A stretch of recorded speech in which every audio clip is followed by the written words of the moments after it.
Welcome to the Rangers Review. I'm here with Chris to dissect what was Rangers 0, Hearts 2. Chris, that was insipid, that was cowardly, it was flat.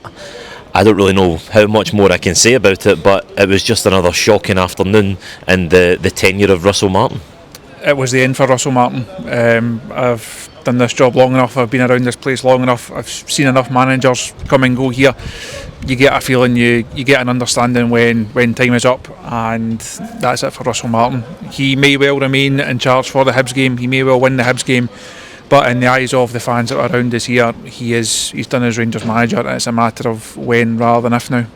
This is probably the most toxic that I've heard Ibrox in a long time. Things that I have never seen at football before. The manager being booed back onto the pitch in the second half. The assistant referee putting up 7 minutes of injury time at the end of the game, and the fans groaning, not even wanting the time to try and get back into the game. It was just a case of, please just blow the whistle and put us out on misery. And like you said, when it gets to that point amongst the fans, it's really hard to see how things can go on. Russell said in his post-match press conference there, which people can also go and watch on the YouTube channel, and they can read every word on the website, and he was asked about the fans not wanting him here anymore, and he said, well, they didn't want me here in the first place. I think that's true to an extent. There was a large percentage of Rangers fans that did not believe that Russell Martin was the right man to be Rangers manager. I think there was another percentage who were happy with the appointment, and there was another percentage who were a bit unsure, but they were willing to give him the benefit of the doubt, willing to see what he could actually put into action.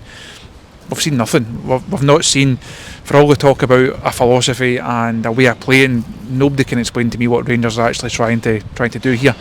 He said in that presser that they're really good on the training ground Monday to Friday, and you're just not seeing it at the weekend. Is that not the most important bit? No, if you're, what's the point in being really good Monday to Friday? It's here that matters. When you come out in this stadium, yes, you have to have technical ability, yes, you have to have skill, you have to have mentality, and this is a squad that doesn't have enough of that. It's a squad that, when the pressure is here, which is always here, they just don't seem to be able to handle it. And unfortunately for Russell Martin, it's a squad that's now got his name on it, it's a squad built in his image, it's a squad built on his say-so. When it then doesn't work, he's the man that has to carry the can for that. Yeah, unfortunately, it's no use being good Monday to Friday, because like you said, it's a Saturday, it's a Sunday when you're judged. This is what it comes down to. And Russell Martin's comments of maybe some sections of the fans didn't want me in the first place. Okay, maybe that is true, but you then go and prove them wrong. Not every single managerial appointment ever in history has always been backed by all the fans. Fans get on side when you show them results, you show them performances, you show them growth, and there's quite simply been no growth in this Rangers team begin the start of the season, the end of last season, and where they are now. If anything, they're going backwards. Even the last couple of managerial appointments now, when Philippe Clement came in, it was a 50-50, if you like, between him and Kevin Muscat. Some fans wanted Clement, some fans wanted Muscat, some fans wanted neither of them. Before that, Michael Beale, I think he had his own section of doubters amongst the fans as well. That was not a universally popular appointment. Even going back to Steven Gerrard, which turned out to be a successful appointment in terms of Rangers' progress and winning the league, people had their doubts over him coming into this club with no managerial experience at all. So I don't think Russell can really buy into that. Yes, it may be true. Doesn't mean to say that it gives you a get-out clause, and as you say, you have to go and prove them wrong. But we are now enough games in. He's signed enough players, spent enough money, had enough time on the training ground, and we're just not seeing it with this team. If there was anything to suggest that they were getting better, or that there was a style of play, that there was something, it just wasn't quite clicking at the top end of the pitch, you could say, well, at least there's something there for people to actually grasp onto. There's nothing, there is no redeeming features about this side at all. And when you find yourself 9 points behind Hearts, obviously Celtic playing tomorrow, you find yourself in that position, of course you're going to come under pressure. That's only natural, and I think the pressure will eventually tell on Russell Martin. Well, the real headline news from that press conference that he said that he will not resign, he won't walk away from this job, but given what you've said there, it seems like it may be out of his hands at this point. I think it would be a surprise if he had said yes to that question.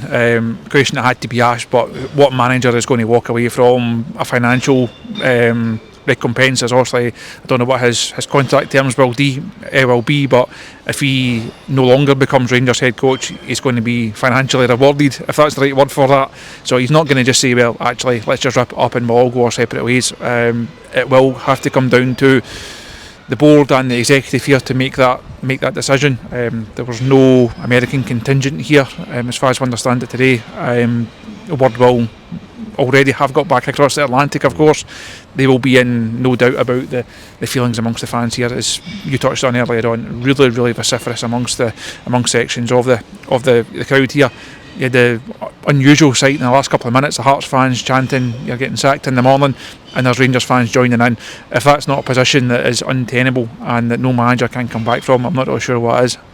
And it's once again this season where we're left not actually talking about the football, because there wasn't a lot of football to talk about. Hearts were the better team on the day. They dominated the first half. I don't think Rangers got out of their own half in the first 15-20 minutes. Lawrence Shankland was superb at leading the line. He bullied the Rangers back line. John Souttar again starting on his unfavoured side, where he looked completely out of position. He looked a lot more comfortable and moved over to the right. I thought Mikey Moore went in from the start. He didn't really make an impact. I think he got lost in the game. I think it was probably a little bit crass to throw a young player into what was a poisonous atmosphere when things started turning. And Hearts were everything that Rangers weren't today. They were organised, they were disciplined, they fought harder, they worked harder, and technically they were better, and they were better coached. And I think that when it gets to that point, everyone in that stadium could see that.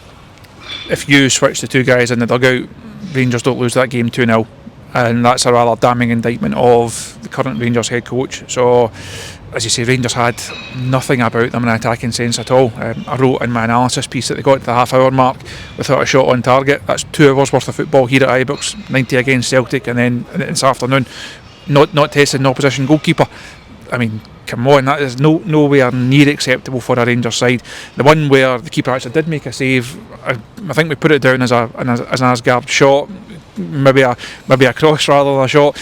But even then, Rangers, they just don't offer enough. They have a wee bit of pressure in the second half. I know Russell Martin was talking about the goal that should have stood in his eyes, but you're just expecting more from a Rangers side at Ibrox. But that's not a 90-minute problem. That's a season-long problem. We've discussed these issues, we've written about these issues, we've highlighted these issues. This is a side that don't create enough chances, that don't score enough goals, and they certainly don't win enough games of football. Yep, it's another day with so many unwelcome stats that keep racking up. This is Hearts' first win here in 11 years, I think it is. Rangers are sitting 10th. They're 10th in the league table after playing 5 games without a win. That's a start that certainly I can't remember in my lifetime. I can't remember it ever being this bad at this early stage of a season. I think it's 47 years since Rangers had a start as bad as that back in John Gregg's tenure. It's not acceptable. It can't continue. It's fine. The manager here at the press conference yesterday, where the manager said, "No, we have to start winning games, and the recovery has to start now." If that was the reaction to a bit of adversity, if that was the regroup and let's go again, then it doesn't really bode very well heading forward, does it? I wrote a piece on the website this week outlining the importance of this tranche of games coming up for Russell Martin. Starting today, you then get Hibs here next week, you've got Genk here next week, you then get Livy away. I mean, how many of those games, before the ball was kicked today, how many of those 4 were you backing Rangers to go and win? If Russell Martin remains in charge, how many of the coming 3 can you expect Rangers to go and win? Because this is a side that just doesn't look capable of producing performances to get results right now. Well, you've heard what we've had to say on the matter. Let us know what you think in the comments, and of course stay tuned to all of the Rangers Review social media channels as we continue to get all the fallout from full time here. Where it's finished, Rangers 0, Hearts 2.